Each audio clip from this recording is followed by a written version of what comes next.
वो एक चाइनीज जो था ना बीमार था, उसका पाकिस्तानी दोस्त उससे मिलने के लिए गया, उसके ऑक्सीजन लगी हुई थी, ऑक्सीजन लगी हुई थी चाइनीज की। तो ये मिलने के लिए गया, जैसे ही करीब खड़ा हुआ है तो वो चाइनीज चीखने लगा, चाची पाची पाची का कहते हुए मर गया। अब ये पाकिस्तानी डिफेंस का होगा कोई, इसने कहा यार ये मेरा चाइनीज दोस्त आखिरी वक्त में कुछ अल्फाज बोल के गया है, ये कुछ वसीयत की है, उस अल्फाज को उसने दिमाग में महफूज कर लिया। उसने कहा मैं इसका तर्जमा मालूम करवाऊंगा।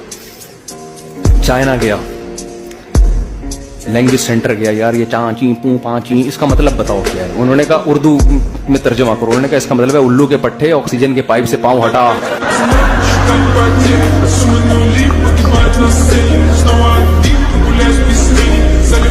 एक साहब मेरे पास आए, मुझे कहने लगे, कह रहे वो मेरे अब्बा ने, मेरी वालदा का इंतकाल हो गया तो उन्होंने दूसरी शादी की, फिर तो कह रहे हमको भी ख्याल आया कि हमने भी दूसरी की।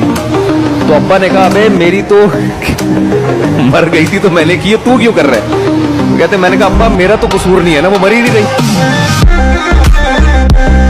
अभी वो एक बच्चे ने अपने बाप से पूछा ना, अब्बा हर आदमी शादी के बाद पछताता है मगर फिर भी करते हैं, वजह क्या है? अब्बा ने कहा बेटा अकल ठोकरे खाने से आती है, बादाम खाने से नहीं है।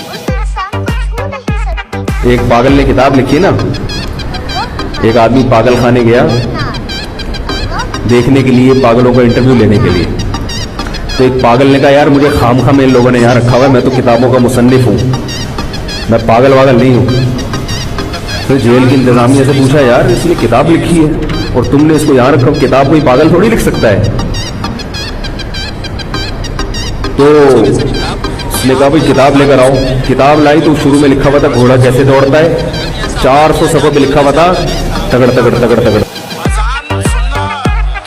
तो दोस्त मिले, उन्होंने कहा आजकल तेरी कैसी गुजर रही है घर में ना। तो एक दोस्त था उसकी अच्छी नहीं गुजर रही थी, वो बीवी का गुलाम बना हुआ था बेचारा। लेकिन उसने कहा अगर मैं यूँ बताऊंगा मैं गुलाम बना हूं तो मेरी बेइज्जती होगी, तो बताओ इस स्टाइल से कि वो बेइज्जती ना हो। तो उसने कहा यार बस मैं जब सुबह उठता हूँ तो नाश्ता मैं खुद बनाता हूँ, उसका फायदा ये होता है कि अपनी मर्जी का नाश्ता होता है, चाय भी मेरी मर्जी की होती है, टाइम भी मेरी मर्जी का, तो मुझे फायदा होता है। तो फिर जब मैं बना ही लेता हूँ तो मैं कहता हूँ चलो बेगम को भी खिला दो, तो उसके दिल में मोहब्बत पैदा हो जाती है, तो अल्लाह का बड़ा फजल है। फिर शाम को आता हूँ तो चाय तो मैं अपने हाथ की पीता हूँ, तो इसलिए मैं एक के बजाय फिर 2 कप बना देता हूँ कि चलो यार। रात का खाना मैं सिर्फ इसलिए बनाता हूँ कि बर्तन भी तो वो धोती है ना मेरे साथ, तो चलो यार खाने में हाथ उसके साथ बटा दूं, तो अल्लाह का बड़ा फजल है, बड़ी अच्छी गुजर रही है। अब तू सुना तेरी कैसे गुजर रही है? उसने कहा मेरी भी ऐसी कुत्तों की तरह गुजर रही है जैसे तेरी गुजर रही है।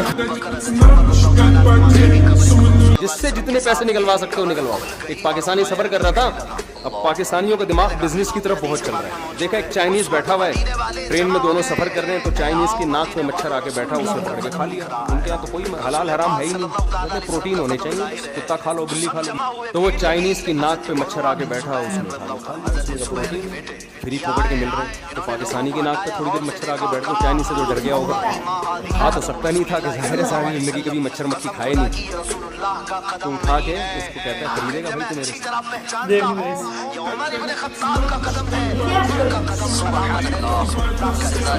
एक आदमी की लॉटरी निकली है 10 करोड़ रुपए की, गरीब आदमी। माहिर नफ्सियात से रब्ता किया कंपनी ने कि भाई इसको अगर हमने अचानक बता दिया कि तुम्हारे 10 करोड़ निकले तो मरना जाएंगे खुशी से, तो माहिर नफ्सियात को भेजा जाए जो इसको आराम आराम से करो कि उन्हें लगे अल्लाह की तरफ से मदद आई है। अस्सलाम वालेकुम, मेरी जान क्या हाल है? अस्सलाम वालेकुम। 1 लाख से 2 लाख अगर निकल जाए, क्या कर रहा मेरी जान? 10 लाख अगर निकल जाए, होते होते होते आ गया 1 करोड़। 1 से 5 नंबर के अंदर अच्छा अगर 1 करोड़ निकल जाए, उसने कहा आधे तुझे दे दूंगा, ये मर 1 से 5 नंबर के अंदर कौन सा नंबर तेरा तुझे पसंद है? औरतें बड़ी होशियार होती है पता है आपको, रोते हुए भी एक दूसरे के दुपट्टे चेक कर रही होती हैं वो 3 कपड़ों के मामले में। एक औरत की मैयत हुई ना, वो रो रही है, मैयत में जो औरतें आती हैं ना, रोते रोते साड़ियाँ दुपट्टे चेक कर रही होती है एक दूसरे, बातें बातें रोते थे, हाय मुन्ने के अब्बा दुनिया से चले गए, हाय हाय बहुत अफसोस, बहन ये दुपट्टा कहाँ से लिया तुमने, हाय हाय हाय हाय हाय बहुत अफसोस हुआ। तो वो रोते रोते बता रही होती है हाय हाय बहुत अच्छे थे मेरे मियाँ, बुल्टन मार्केट से खरीदा था। जैसे कि बच्चे चाहते थे हमारे जो कारी जिनका नाम अब्दुल गफूर है ये छुट्टी करें, छुट्टी नहीं कर रहे थे वो, अब बीमार नहीं होते थे, सेहतमंद थे। तो एक बच्चे को शरारत हुई, वो कब्रिस्तान में छुप के कब्र के पीछे बैठ गया जहाँ से कारी साहब रोज गुजरा करते थे और कब्रिस्तान में सलाम करते थे, अस्सलामु अलैकुम या अहलल कुबूर। ठीक है यार, देखिए जब एक हमारे अमेरिकन भाई पाकिस्तान गए और घोड़े को देखकर कहने लगे इसका मालिक कारी साहब कौन ने है, कहा तो इस हमारे मुसलमान भाई ने कितना प्यारा जवाब दिया। वालेकुम अस्सलाम भाई अब्दुल गफूर। तो आपको मैं कुछ ट्रिक बता रहा हूँ, नहा धो के जाओ, दांत तेजाब से साफ करो। लड़की वाले दांत देख रहे होते हैं और ड्रेसिंग देख रहे होते हैं, बड़ी तमीज से वहां जाके बैठो। बेटा चाय पियोगे? जी अंकल चाय पीऊंगा। काइंडली मैं चीनी कम पीता हूँ। ये भी नहीं बोलोगे चीनी नहीं पीता, ये भी नहीं बोलो कि मैं खुद डालूंगा तो 3-4 चमचे भर के मैं थोड़ी कम पीता हूँ। वहां जाके बड़े स्टाइल से आप जाके बैठ जाएं। उसके बाद जब बिस्किट चाय के साथ बिस्किट आए, बिस्किट